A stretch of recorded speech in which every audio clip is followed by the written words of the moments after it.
Bueno, no, y es que ya ladereando por esta zona, bajando del Cancho de la Cabeza, mirando allá hacia lo que es la parte más este, ¿te acuerdas que pasamos por lo que fue la dehesa del Pontón de la Oliva? Así donde estaba la ermita de la Virgen de la Oliva. Exactamente. Una ermita que pudo haber sido muy bonita si la hubiéramos tenido restaurada a nuestra época. Sí, la verdad es que hay un montón de edificios que no se han conservado, es una pena. Sí, está en estado ruinoso y perteneciendo a esa gran red del patrimonio rojo, pues de nuestra España. Luego tenemos que referenciar que el estilo artístico en el cual se construyó pertenece a lo que fue el románico mudéjar y que pues deja ver lo que es ese ladrillo toledano a la vista, junto con lo que fue la argamasa. También vimos ciertos apartes de construcción de piedra caliza y alguna piedra granítica también en alguno de sus muros, ¿no? Luego también siempre le acompañaban ciertas dependencias auxiliares donde quizás allí los feligreses podían pues acudir pues para mantenerse ahí escuchando lo que era la oratoria y quizás la misa que se ofrecía en esos tiempos, ¿no? Como también otras dependencias quizás un poco más modernas y elevadas a lo que eran esas edificaciones tradicionales de lo que eran las explotaciones ganaderas, tanto ovinas como caprinas, y también de la explotación del vacuno, ¿no? Sí, de todo lo que era el ganado en general. Claro, y muy cerca también estaba lo que era la presa del Pontón de la Oliva, ¿no? Que también poco uso se le dio a esa presa, pues debido a ciertas filtraciones que presentó. Posteriormente, esas presas y todo este tipo de canales, todos están siendo gestionados por lo que es la red del canal de Isabel II. Sí. Y cuando hablamos de Isabel II, prácticamente me trae un buen recuerdo toledano a la cabeza, Noé. ¿Ah, sí? Sí. ¿Por? Porque la madre de Isabel II, que era María Cristina de Nápoles, pues ante la presencia de la muerte del rey Fernando VII, que era el padre de Isabel, pues se destinó a ir a la ciudad toledana de Toledo capital para encargarle a un hombre muy afamado de esa zona, conocido como José Navarro. No sé si te suena. ¿El diamantista? Efectivamente, el diamantista, y era uno de esos importantes personajes toledanos que trabajaban lo que eran las piedras preciosas, entre ellas el diamante. Claro, por eso le llamaban así. Exactamente, una piedra muy difícil de trabajar por su dureza, ¿no?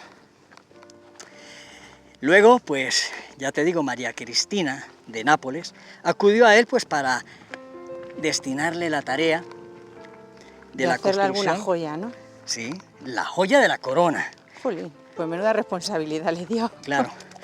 Entonces, amigos, si os ponéis a recordar un poquito en la historia y buscáis un poquito José Navarro, el diamantista, podéis encontrar cierta historia fantasmagórica, como fantasiosa, de cuál fue el desenlace de esta historia y de la construcción de la corona para nuestra reina Isabel.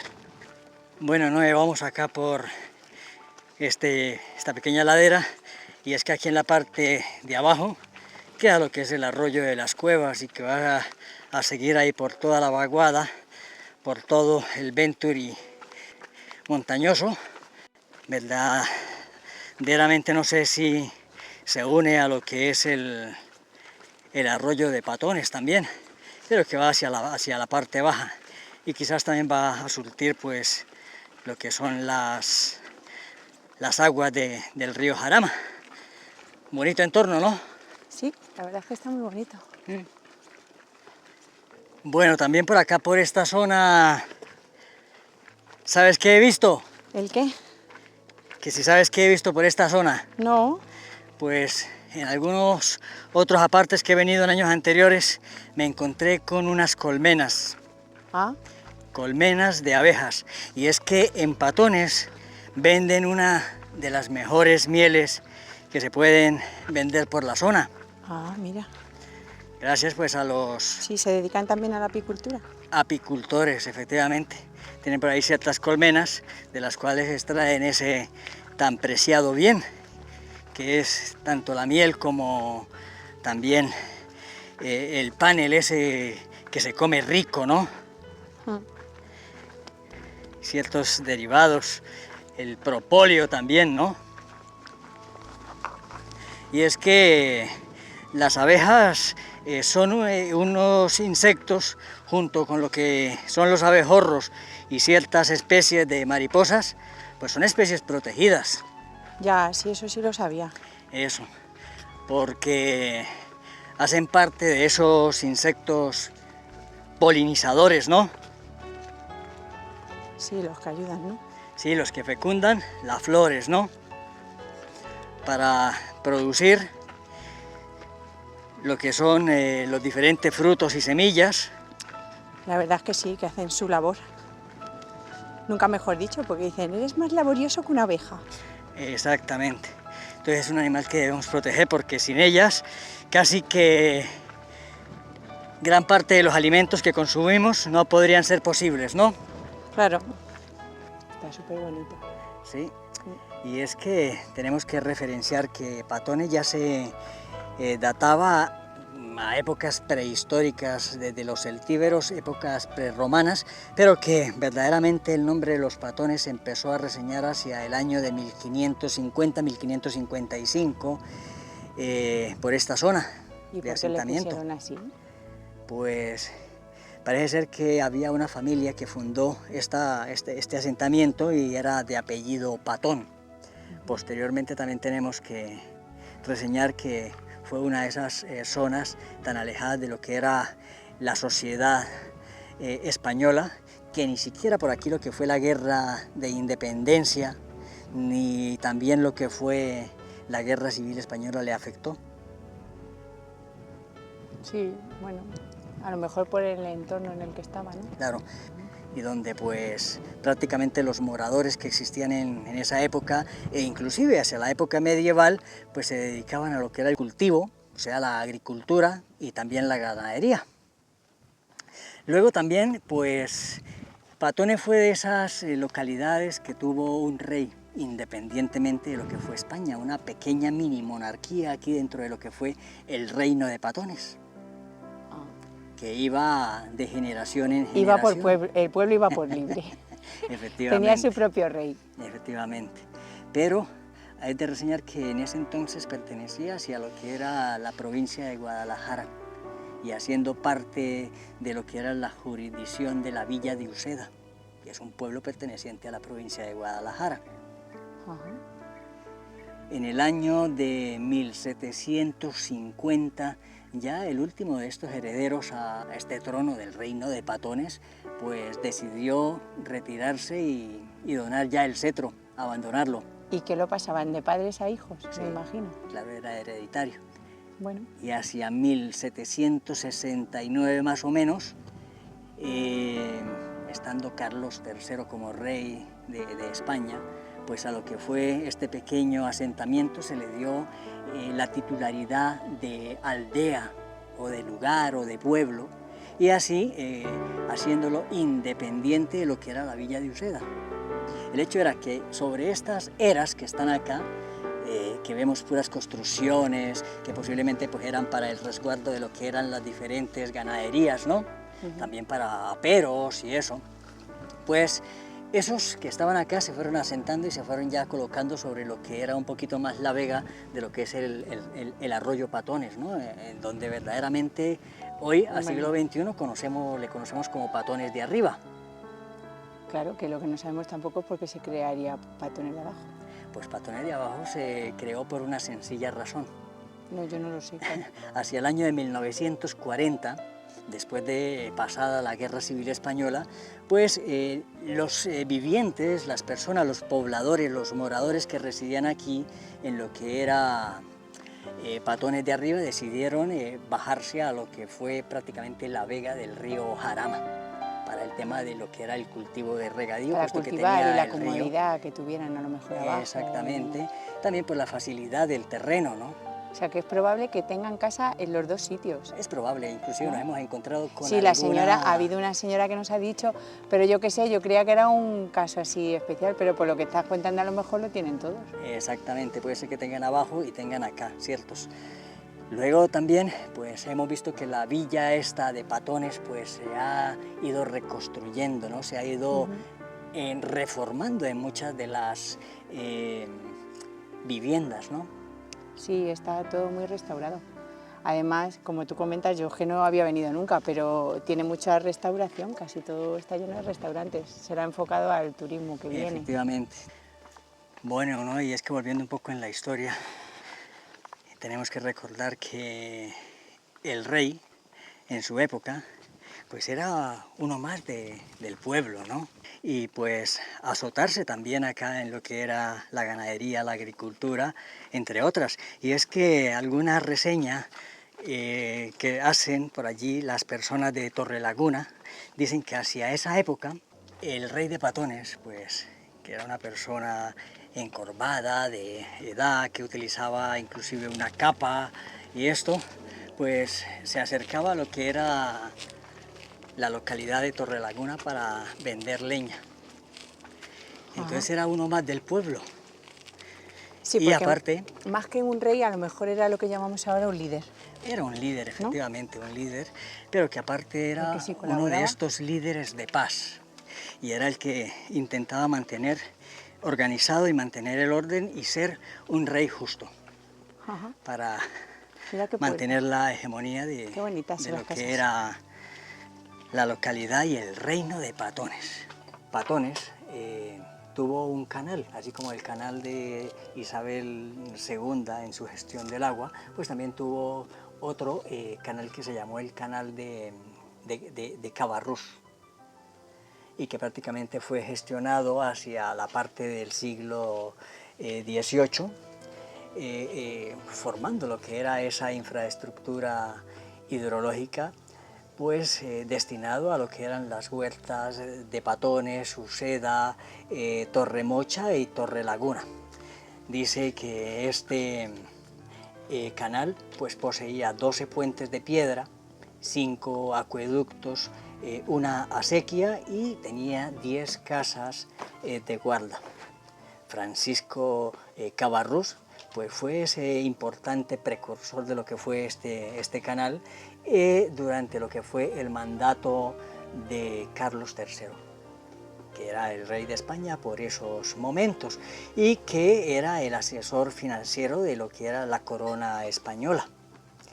Posteriormente pues se utilizaba, como digo, para aprovechar las aguas que venían provenientes de lo que era el río Jarama y el río Lozoya, aunando pues para estos riegos de regadío de lo que eran las huertas de labor, y que posteriormente más o menos estuvo operativo hasta el año de 1822, si no recuerdo mal, y que pues prácticamente quedaron luego lo que fueron esas ruinas, esos despojos de lo que fue el canal, y que luego fueron compradas por lo que fue el canal. Sí existe.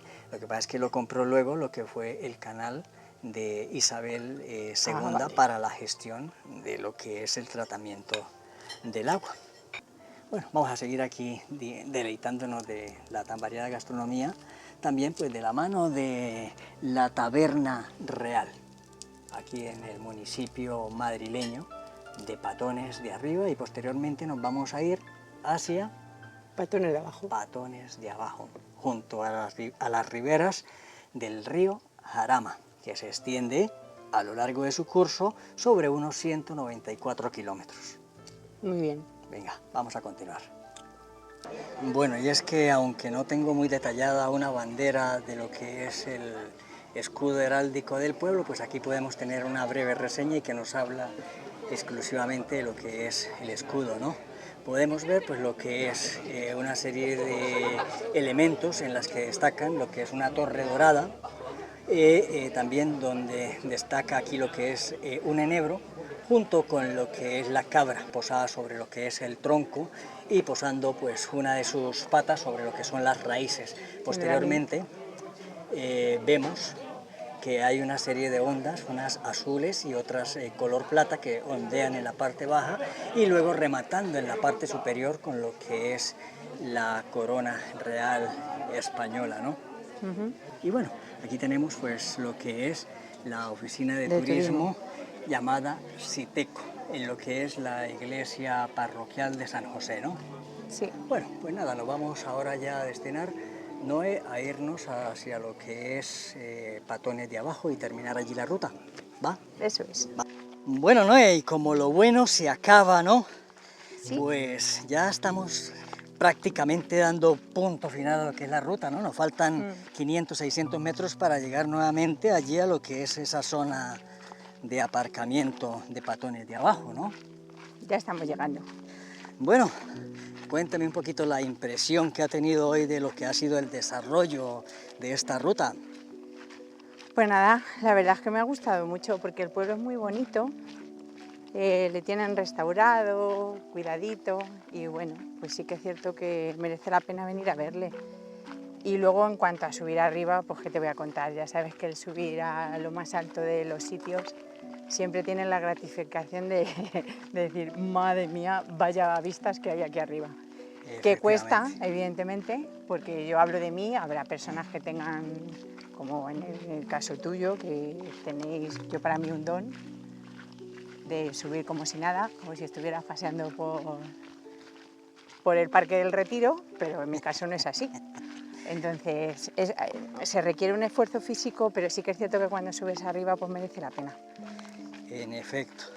La verdad que también no nos ceñimos solamente a esa parte de venir y caminar por una serie de caminos, de senderos y de algunas pistas forestales, cortafuegos, sino que también podemos ir aprendiendo un poco de lo que nos rodea, ¿no? Ese aparte que yo le llamo el comprender lo que es nuestra madre naturaleza, ¿no?